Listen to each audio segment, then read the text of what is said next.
cual se regulaba la presión sanguínea. Y que en realidad una de las formas de regular la presión sanguínea y el volumen sanguíneo era la sensación de sed. ¿Por qué se llama así este sistema? En realidad porque es una cascada de eventos, ¿sí?, que se van activando secuencialmente para llegar a un efecto. Partamos entonces con el inicio.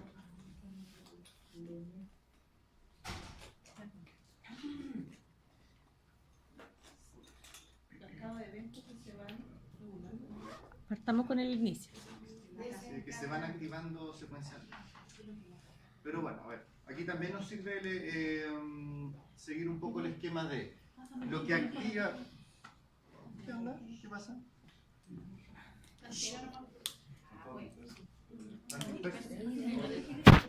El sistema comienza en el aparato yuxtaglomerular, en el riñón. ¿Por qué se llama aparato yuxtaglomerular? Porque se encuentra junto, yuxta es junto, adyacente, al lado del glomérulo renal, de cada glomérulo renal. Lo que hay en este aparato yuxtaglomerular son receptores de presión, que están evaluando constantemente cómo está la presión en los vasos sanguíneos que están trayendo la sangre hacia el glomérulo para generar la filtración. Cuando se detecta una baja en la presión, se estimula, ¿sí?, retroalimentación positiva, la secreción de la primera hormona que se llama renina. Y el nombre claramente indica dónde se sintetiza, ¿sí?, en el riñón. La renina se libera a circulación, ¿ya?, y toma contacto con el angiotensinógeno, que como ahí sale en el esquema, se sintetiza en el hígado.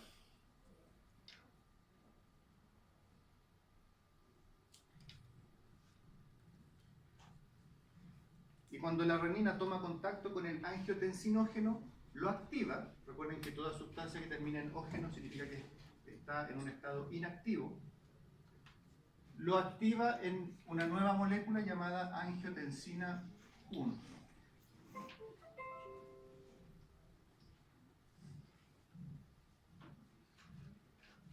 La cual está en circulación, todo esto está pasando en la circulación. Y cuando la angiotensina 1 pasa por los pulmones,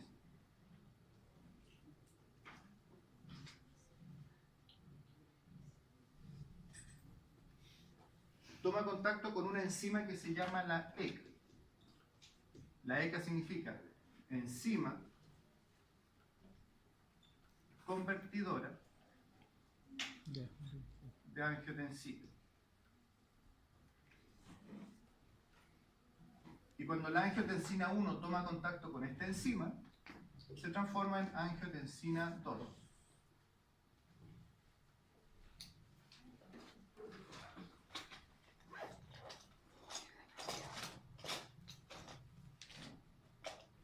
Y la angiotensina 2 es finalmente la hormona que va a generar una serie de acciones y de efectos en distintos tejidos y órganos. Por ejemplo, la angiotensina 2, vamos a empezar por el más conocido de los efectos. La angiotensina 2 estimula a nivel del riñón la secreción de aldosterona.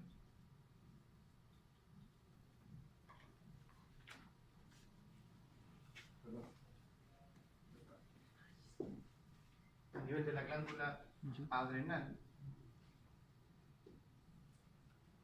Vamos a ver el sistema endocrino nuevamente, pero la aldosterona es un corticoide del grupo de los mineralocorticoides. Es decir, es un corticoide que regula el metabolismo de minerales. En este caso en particular vamos a ver que el efecto va a ser sobre el sodio y el potasio. ¿Qué otro grupo corticoide? El final del chiste. ¿Qué otros corticoides conocemos? Los glucocorticoides, como por ejemplo el cortisol, la cortisona, por ejemplo. ¿Y por qué se llaman glucocorticoides? Porque el efecto de esos corticoides es sobre el metabolismo de la glucosa. ¿Okay? La aldosterona es una hormona que se sintetiza en la glándula adrenal, es el lugar donde se produce, y su efecto es en el riñón. Es decir, el órgano blanco de la aldosterona es el riñón. ¿Y qué efecto genera la aldosterona en el riñón? Que aumenta la absorción de sodio y aumenta la excreción de potasio.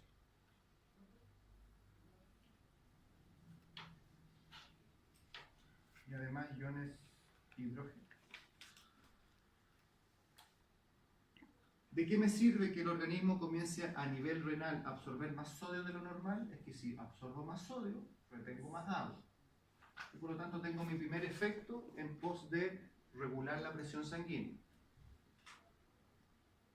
Pero la reabsorción de sodio siempre va de la mano de la excreción de potasio. Por lo tanto, el efecto principalmente es un aumento en la concentración de sodio. Eso se llama aumento de concentración de sodio en la sangre.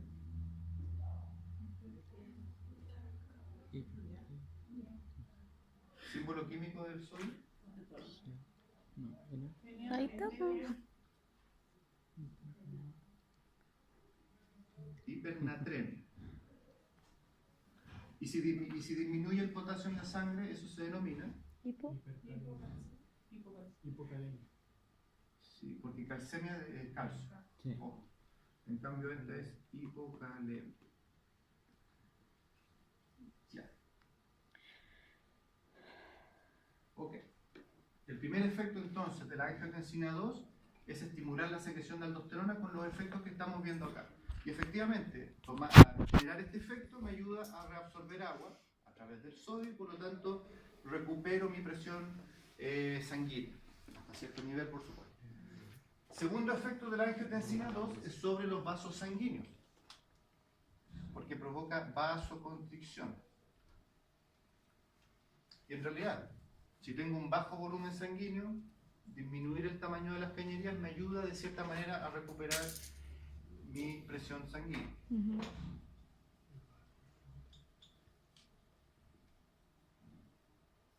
¿Gracias a quién logramos vasoconstricción? ¿Cuál es el sistema que se encarga de producir vasoconstricción? La musculatura.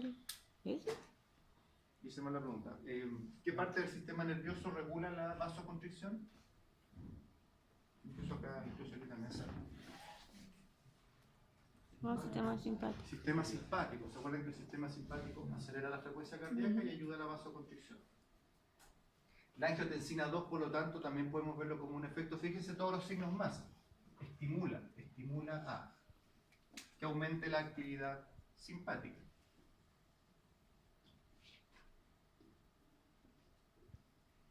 Porque aumentando la actividad simpática, aumenta la producción entonces de adrenalina, que es el neurotransmisor.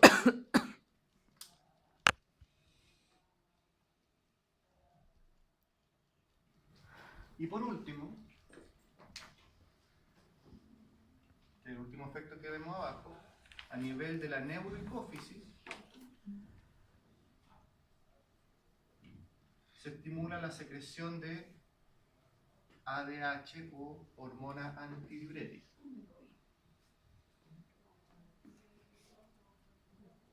Se estimula la secreción de la hormona antidiurética. Y como lo hemos usado de ejemplo también antes, si un individuo tiene una baja presión sanguínea, reabsorber agua, porque la hormona antidiurética actúa a nivel renal también, aumentando la reabsorción de agua. O sea, además de reabsorber agua a través del sodio, reabsorbo agua directamente desde los riñones y por lo tanto conversábamos que un individuo que está bajo los efectos de la ADH va a orinar menos, ¿cierto? Porque el agua la estoy reabsorbiendo, no estoy dejando que se elimine a través de la micción. Y de ahí entonces su nombre, hormona antidiurética. Si se fijan, todos estos efectos colaboran a restituir el volumen sanguíneo.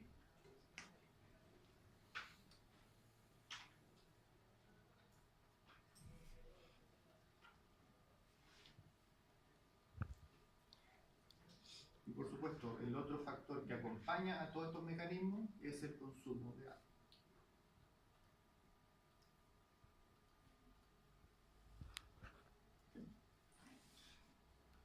Ahora, el caso contrario. ¿Qué pasa si un individuo tuviera una hipervolemia? ¿Puede pasar eso? ¿Una hipervolemia? ¿Ejemplo? ¿A dónde? Pregunta, ¿a dónde?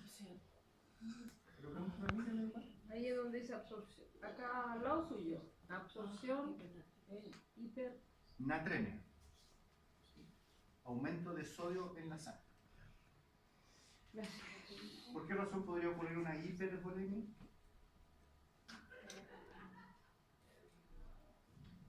En realidad al revés. Una hipervolemia va a tener como consecuencia un edema pulmonar.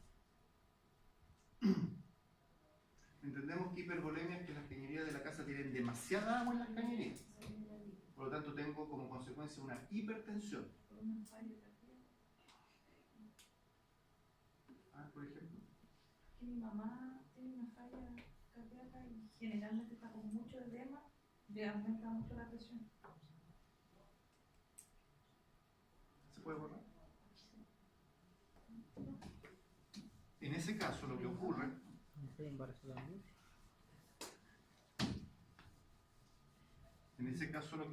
es una falla cardíaca congestiva. ¿Por qué? Porque si tengo problemas cardíacos, lo que se afecta es el retorno venoso, porque como el corazón no late adecuadamente, pero el volumen de sangre que va llegando al corazón sigue siendo el mismo, se empieza a generar una congestión, se empieza a juntar sangre. Dimos el ejemplo, me parece alguna vez, es como que estuviera el estadio lleno, ¿cierto? Pero en vez de abrir 10 puertas, abro dos nada más. La gente se empieza a acumular afuera y empieza a generar presión que empieza a devolverse hacia los órganos, a las vísceras. Y, que no me acuerdo si lo hablamos, leyes de Stalin, presión oncótica versus presión hidrostática.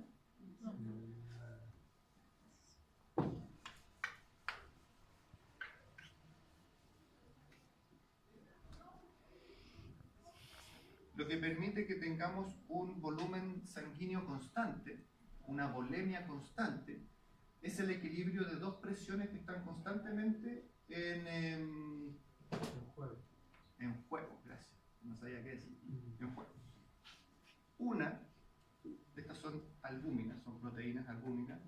Una es la presión oncótica, que también se puede llamar coloido-osmótica,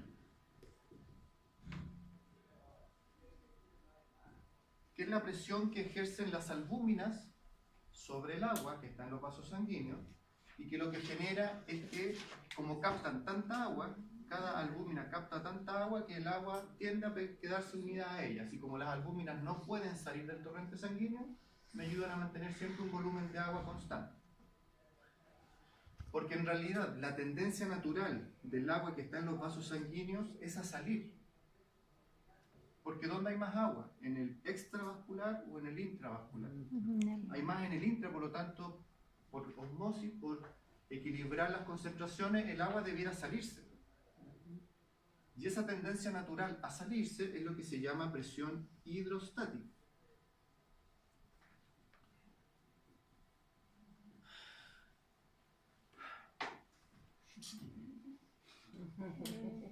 Entonces tengo una fuerza, una presión hidrostática que lucha por sacarme el agua, pero albúminas que luchan por retener el agua dentro.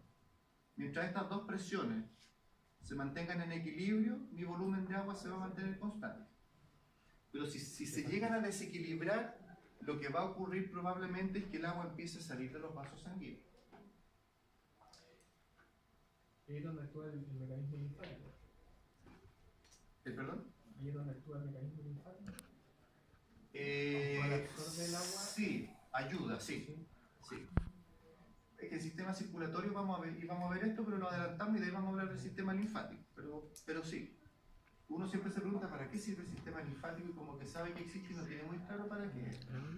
Aquí arriba los linfocitos. Ay, pero yo no- De cierta manera sí, pero es más que eso.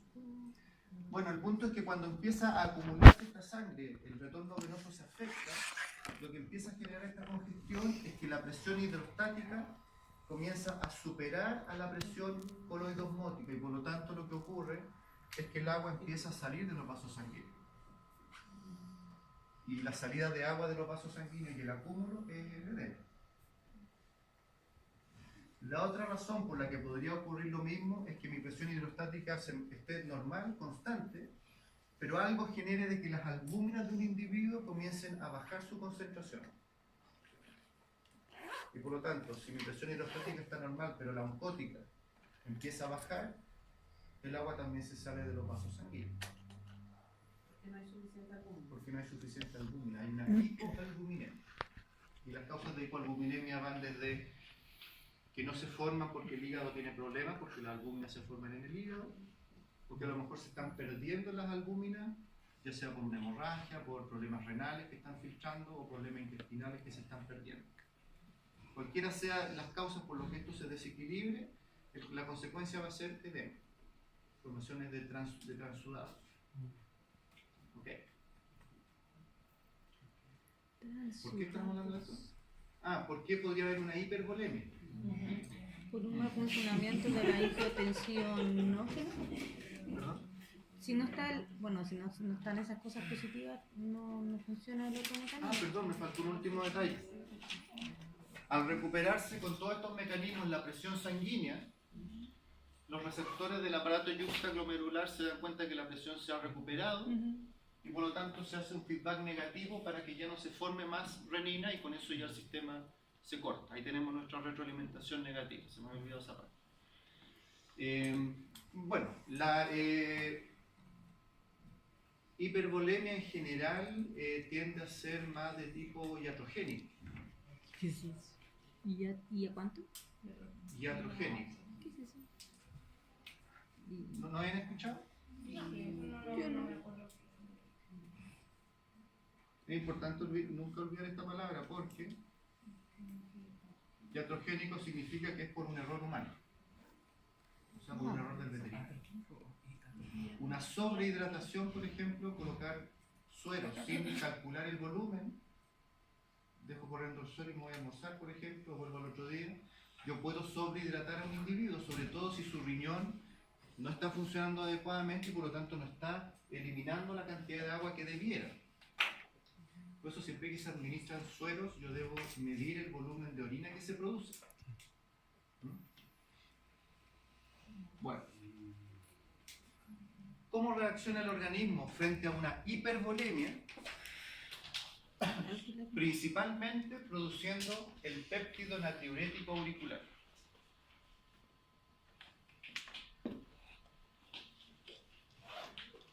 El péptido natriurético auricular.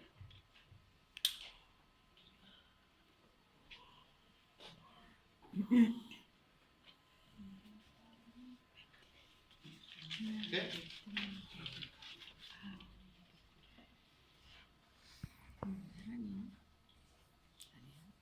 ¿Sí?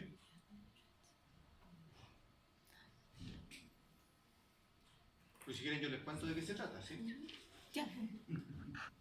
Primero, ¿por qué se llama así? ¿Por qué se llamará así?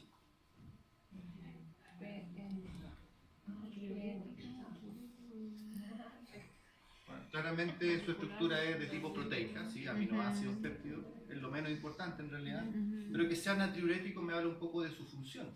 Natriurético. ¿Y qué es? Natri. ¿Qué es lo que la Aparte de natri, hipernatremia? Natri es de sodio. Ah, verdad. Entonces estimula la eliminación de sodio por la orina, es decir, hace el efecto contrario a la aldosterona.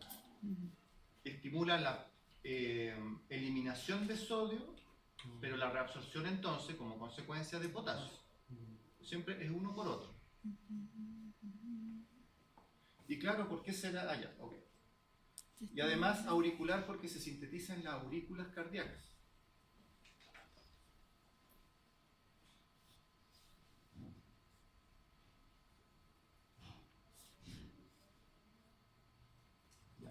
¿Cuál es el efecto entonces que tiene el péptido natriurético auricular? primero disminuye la síntesis de renina. Y por lo tanto, si bloquea la producción de renina, bloquea todo este sistema.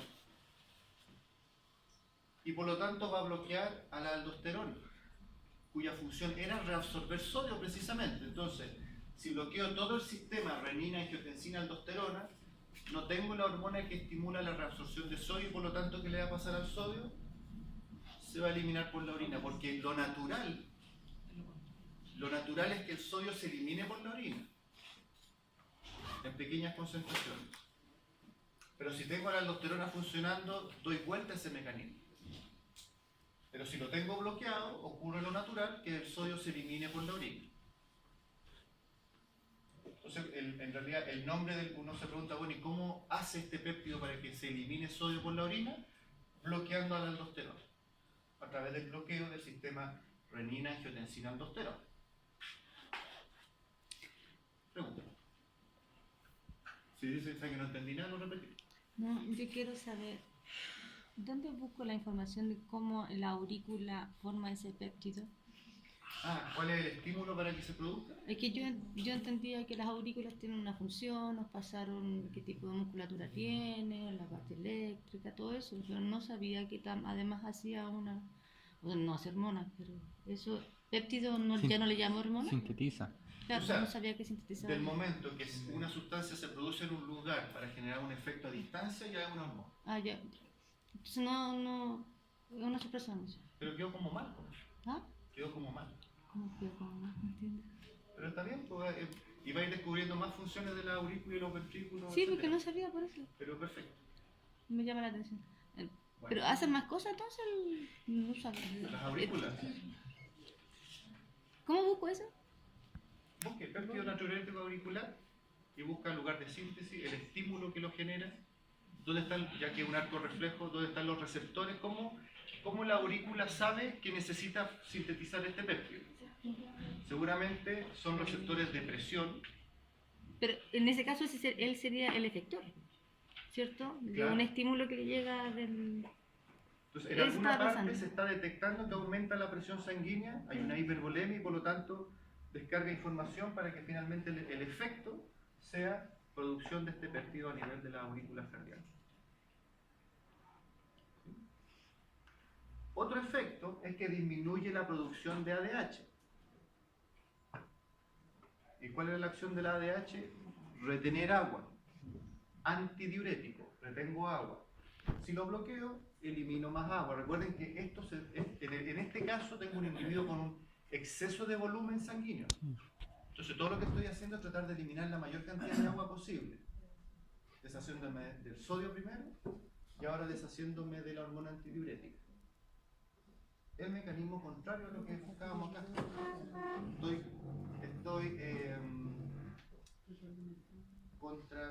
Estoy en contra, no contra, ¿cómo es la palabra? Contra... Regulación de Antagonizando, Inverso. antagonizando estos efectos, porque estos efectos buscan subir la presión sanguínea. Sí. Esto es todo lo contrario. Y de hecho, ya que esto genera vasoconstricción, el péptido como efecto genera vasodilatación. ¿Sí? Aquí tenemos los estímulos. Y aquí un poco su respuesta. Se estimula frente a la hipervolemia Sí, lo tengo. y por la distensión auricular. Es decir, un aumento del volumen sanguíneo va a generar que el volumen de sangre que circula dentro de las cámaras cardíacas genere mayor presión en sus paredes a medida que va entrando, y cuando en la misma aurícula hay un aumento de presión, se forma el péptido. O sea, ahí mismo se recibe la información, es atendido por sus propios dueños. Ahí siento el estímulo y ahí mismo lo produzco.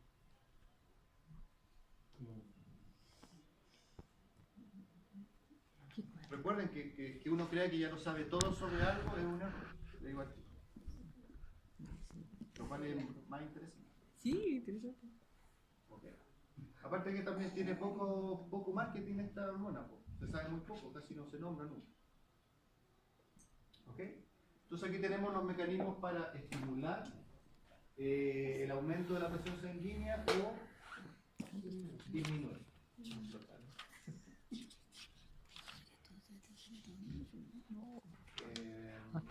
¿No está?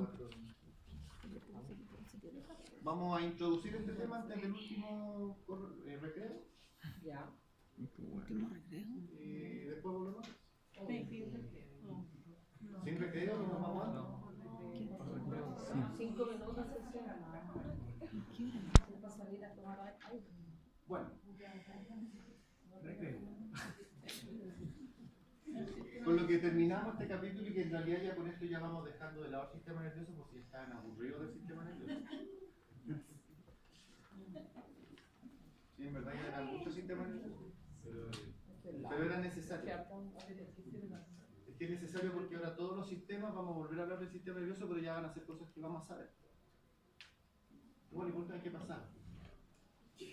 No maquillemos tanto la verdad. Bueno, lo que vamos a ver ahora es cómo se controla y qué puede fallar en los mecanismos que regulan los movimientos voluntarios.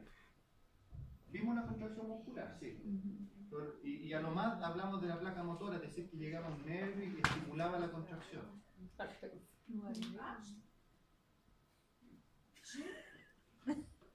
Pero ¿cuáles son los mecanismos que regulan la contracción muscular desde el sistema nervioso central? Y ya que el músculo es por el movimiento voluntario, aquí ya está participando la corteza cerebral. Ya no participan las partes del sistema autónomo como el hipotálamo, el troncoencefálico, que eran funciones que nosotros no regulábamos. Y por lo tanto, y con esto insisto, introducimos antes del recreo. Si fallara la contracción muscular en un individuo, puede ser localizado en alguno de los miembros o general. ¿Dónde puede estar el problema? En cualquiera de Ya las se vías. sale más complicado, pero Sí, tiene bueno. razón. Pero puede ser eferente, la aferente, el centro integrador. O una falta de sodio, potasio o algo así. Cualquiera en la línea. Vaya la contracción muscular. ¿Dónde puede estar? Cualquier línea.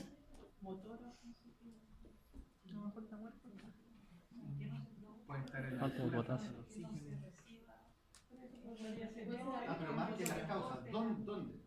¿Dónde? ¿En qué parte? ¿Cómo están? ¿En qué lugar puede estar fallando la contracción muscular? En el sarcófago. Habla del centro integrador, con la corteza, habla Sí. del músculo, del nervio que lleva la información. Ahí está. Puede ser el músculo, o a lo mejor el sistema nervioso, ya sea periférico, con las vías aferente y eferente, más la eferente que es la vía motora. O bien el sistema nervioso central, algo pasa que el sistema voluntario somático no está mandando la información, y aunque está correcto, lo que dice su compañero, pero lejos lo menos frecuente es que falle la placa motora, es decir, la interacción entre los neurotransmisores de la neurona y los receptores de la fibra muscular. Hay casos, pero es lo menos común en comparación con los otros dos, y por lo tanto lo que vamos a ver en las siguientes diapos es precisamente cómo evaluar, y vamos a rematar el capítulo con cuál es el examen neurológico general que se le hace a un paciente.